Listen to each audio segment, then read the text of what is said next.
இப்படி ஆட்டம் பாட்டம் என அமர்க்களமாக நிகழ்ச்சி நடப்பது மூதாட்டி ஒருவரின் இறுதிச் சடங்கில் என்றால் நம்ப முடிகிறதா? மதுரை மாவட்டம் உசிலம்பட்டி அருகே உள்ள சின்னப்பாலார்பட்டியைச் சேர்ந்தவன் நாகம்மாள்.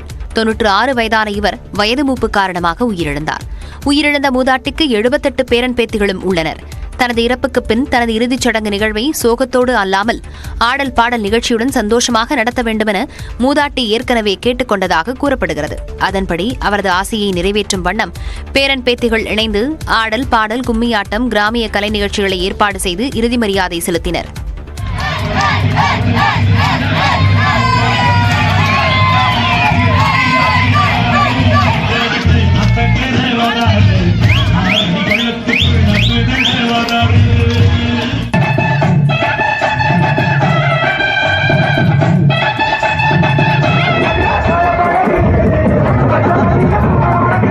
பெரும்பாலும் கோயில் திருவிழா போன்றவற்றில் மட்டுமே ஆடல் பாடல் நிகழ்ச்சிகள் நடத்தப்படும் சூழலில் இறுதிச் சடங்கில் இப்படி நடந்தது கவனம் பெற்றுள்ளது.